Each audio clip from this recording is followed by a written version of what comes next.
So this is objective 8.1a. How can we tell if trig values are positive or negative?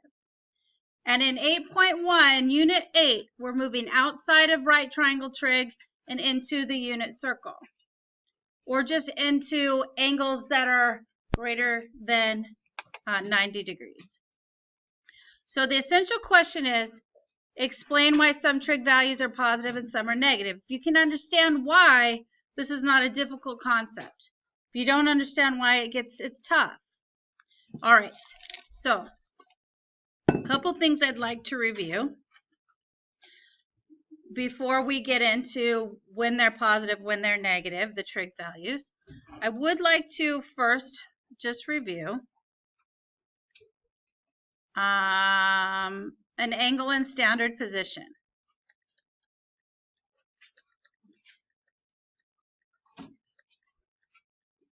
Because if we're going to work on a circle, on a coordinate plane, we need to plot our angles in standard position, where you start from 0 degrees and you rotate around the circle.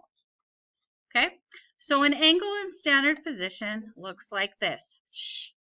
Just a reminder, the initial side of the angle is on the positive x-axis. This is your initial side. You recall that from last unit. And then your terminal side is the side where the angle stops rotating. So let's say we go in this direction. Is that a positive or a negative direction? Positive. So that would be positive theta degrees or theta radians, whatever that is. Or, P.S. we call that the terminal side. So there's your terminal side, which is something I meant to mention. So you have your initial side, and then after a rotation, it stops on the terminal side. So you got a rotation. Or if we go this way, and by the way, angle beta right here, this is angle beta, would be negative because I went from initial side and I rotated downward, so that's a negative action there. And they are not, are they coterminal? Yes, but does that mean they're the same size? No. Angle theta is obtuse. Do you agree it's between 0 and 180 degrees, or between 90 and 180 degrees? Yeah. But angle beta is greater than 180 degrees, so it's called a reflexive angle. So they're not the same size. Okay? Coterminal does not mean same size. It means same initial and same terminal sides. Okay, so let's just review how degrees work on, well, you guys know this. You know how degrees work, but let's make some marks here. Mark off the quadrants. Okay, I'm going to work with my blue pen when I'm working with positive values and my red pen when I'm working with negative values. All right, so starting here on the initial side, this is 0 degrees. And as we rotate this direction, we come up to 90 degrees. So anything between 0 and 90 is there. We continue to rotate towards the positive side. This is 180 degrees. How about I get here and you tell me where am I? 270. Yeah, these are just multiples of 90. 90, 180, 270, and 360 degrees. So we know how degrees work, and then you can continue to have revolutions and your degrees will get higher and higher and higher. All right, let's go the other direction.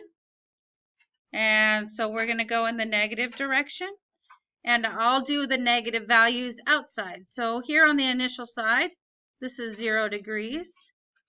Down here is negative 90 degrees, negative 180 degrees, negative 270 degrees, and negative 360 degrees. So it's important that you pay attention to when you're rotating in a positive direction or a negative direction. And typically you'll be told, hey, this is a negative angle. So when you go to draw it, you make sure you draw the negative angle so that you put it in the correct quadrant. Because it's important. If you don't know what quadrant it's in, it's really difficult to tell if it's a positive or negative value. All right, let's move to radians. So radians, if you recall, a radian is, so here's a radius. Okay, so I'm going to draw a circle. So there's a radius.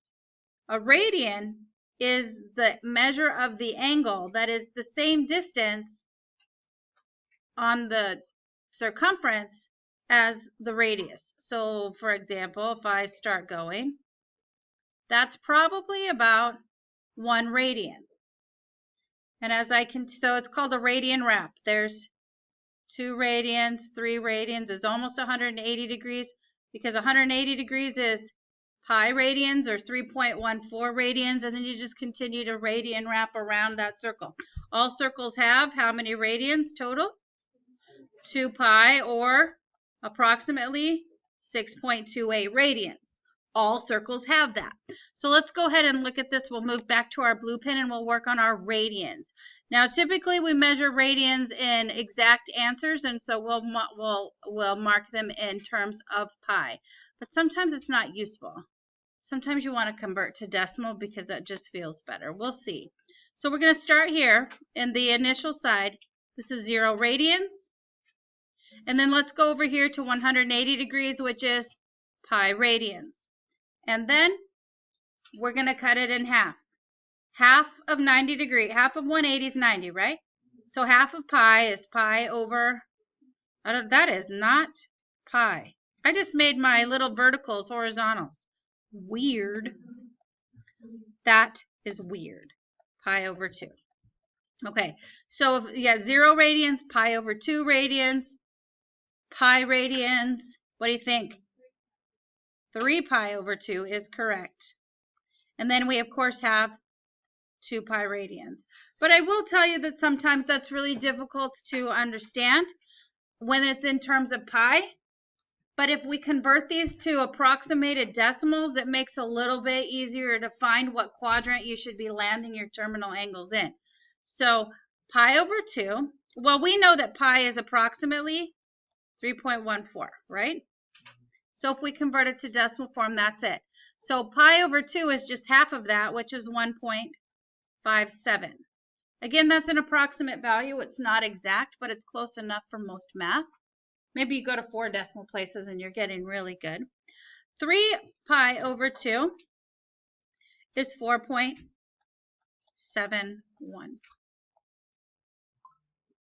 Yes. And then, of course, 2 pi is 6.28. And as I said, sometimes it's nicer when you're trying to plot these angles that are in radians and they're in terms of pi. It's easier to convert it to a degree so you know where to plot it. Where's the terminal side? Is it in quadrant 1, 2, 3, or 4? So that's your positive action. Okay, so let's do your negative action, which would go this way. All right, so we'll start at the bottom, 0 radians, negative pi over 2 radians, and let's go ahead and write that's negative 1.57, negative pi, or negative 3.14, or negative 3 pi over 2, or negative 4.71. And we'll finish the negative rotation with negative 2 pi, or negative 6.28.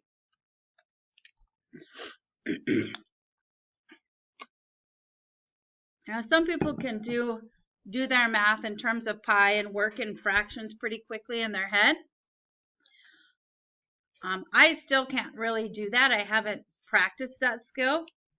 So I convert it to a decimal with my calculator so I can figure out where to plot these angles. So like, for example, if I said I wanted to know what quadrant is 11 pi over 7, well, that's kind of hard to determine. But if you plug in your calculator, 11 pi over 7, do it. Do it. 11 pi over 7. Just 11 pi divided by 7. What is it? It's not quite 2 pi.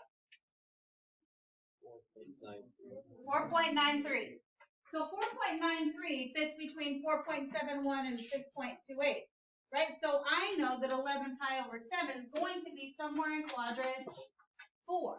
So that's what I mean when I say go ahead and if you want to convert it to decimals to help you figure out where to place these angles, you can do that.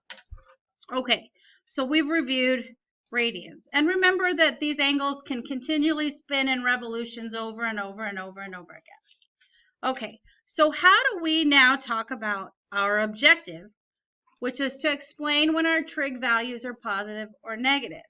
And geez, how the heck do I do right triangles with angles that are greater than an acute angle is? How do I do that? Well, here's what we do. So we are going to say, I'm going to write a little statement right here, that trig functions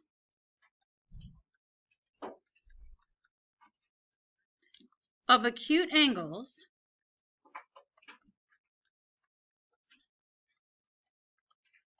can be extended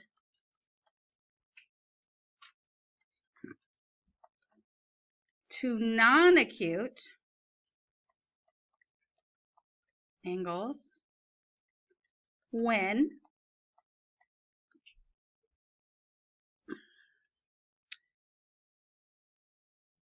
in standard position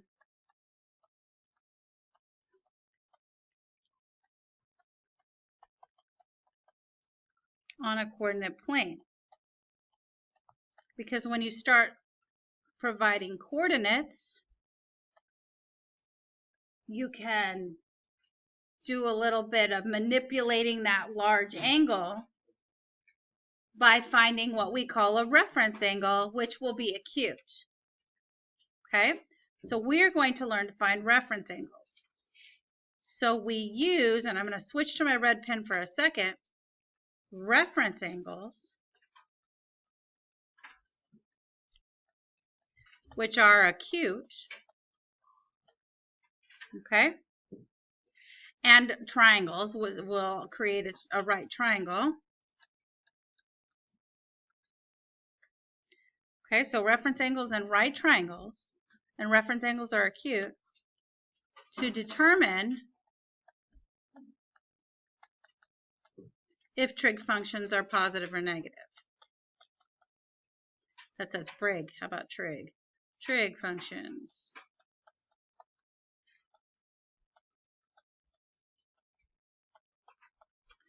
Okay, so we're going to manipulate the situation. That's what we're going to do. And I will say that you're going to have to remember your reciprocal functions, because if I ask you for the secant of angle 56, secant of 55, well, you can't plug that in your calculator. So you type in 1 over the sine of 55 and you use your reciprocal functions. Or there's another way to go about it, but I would like you to use your reciprocal functions if you know how. Okay, so we're going to take a look at all of the quadrants. None of the quadrantal angles right now, not the 90, the 180, or the 270, just angles within the quadrants is our focus right now, to determine why, explain why the trig functions are positive or they're negative.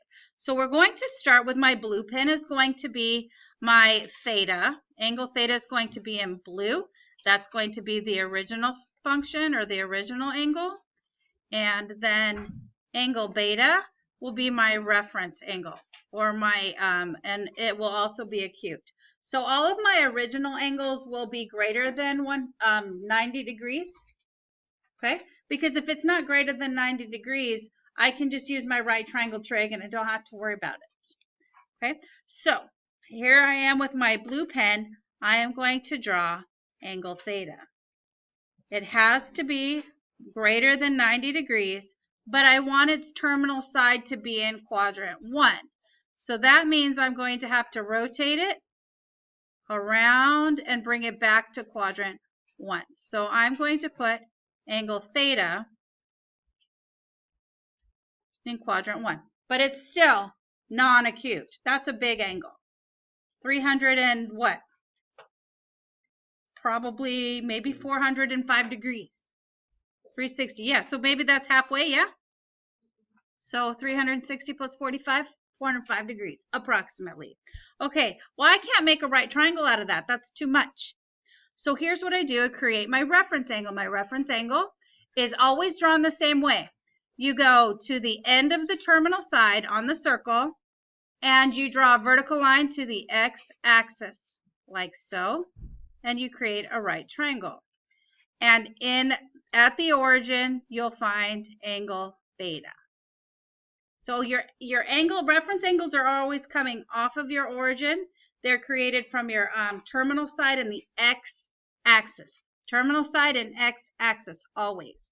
So now let's label angle beta in SOHCAHTOA. Tell me something that you know about all of the x coordinates in quadrant 1. They're all positive. How about all of the y coordinates? They're all positive. So here's what I know. My opposite, which is my vertical, is positive. My adjacent is positive. And hypotenuse, always positive. Anytime you have a distance from the origin into one of the centers of the quadrants, that's a positive distance. You can use a Pythagorean theorem to prove it. If you don't understand on the next one, I'll explain. Okay, so tell me something. Is sine of theta equal to positive sine of beta or negative sine of beta? Picking up my red pen. Sine is what? Opposite over? Sine is opposite over hypotenuse. Opposite is positive, hypotenuse is positive. Therefore, sine of theta is equivalent to sine of beta. And if you don't believe me, or if you want to verify that, let's quickly just do this. Over here, let's say that the sine of theta is 470 degrees. Not 470 degrees, 370 degrees, 370 degrees. Okay, so what quadrant is that in? Quadrant 1, right? It's just barely above 360 degrees. And so what would quadrant sine of beta be? 10, right? So sine of beta would be 10. So here's what I want you to test with your calculator. Sine of 370 and sine of 10. And tell me, are they the same? Test them out. Are they the same? They are the same. Okay. So that's true. Let's do cosine. So back to my red pen here. Cosine. Cosine's adjacent over hypotenuse. So I have a positive adjacent over a positive hypotenuse. Therefore, my cosine is also positive. So my cosine of beta is positive. So cosine theta equals positive cosine beta. They're the same. How about tangent? Positive opposite over positive adjacent is positive tangent beta. And the reason is you're going positive opposite over positive hypotenuse, positive adjacent over positive hypotenuse, or positive opposite over positive adjacent. And also the reciprocals will be positive, right? Hypotenuse over opposite, it's the same, positive over positive. Okay, so there you go. That's why all are positive in quadrant 1. Everybody's positive, all the trig functions. Let's go on to quadrant 2. So we're going to put your terminal side, your initial side here, and then let's open it up into quadrant 2. And this is angle theta, definitely not acute, but obtuse. That is supposed to be an angle, a little arrow. I don't know what's going on with my pen. Switching. I want to do trig, but I can't do trig, SOHCAHTOA, with that big angle. I need a right triangle. So how do I create my reference angle? It has to be acute. Up the terminal and vertically to the x-axis. And angle beta is right there. Got it? So we label it. So tell me something that you know about the x-coordinate on the left side. And the y-coordinate is? So our adjacent is negative, and our opposite is positive. And the hypotenuse is always positive. That's supposed to say hypotenuse. Now, is anybody wondering why that's true? Yeah, why is it always positive? Look, opposite squared, right? Positive, it's positive squared, right? Plus negative squared equals hypotenuse squared, right? Opposite squared is positive. What's a negative squared? And a positive squared plus a positive squared gives you a positive squared. The hypotenuse is always positive. All right, so let's go to sine of beta. So sine is opposite over hypotenuse, and we have a positive opposite and a positive hypotenuse. Therefore, sine of theta is equal to positive sine of beta, because positive over positive is positive. Let's do cosine. Cosine is a over h. Our adjacent is negative. Our hypotenuse is positive. Negative divided by positive is, therefore it is a negative cosine beta. So there's an explanation where we first see a negative function value. Let's do tangent. Tangent's opposite over adjacent. So tangent of theta is equal to positive divided by negative, negative tangent of beta.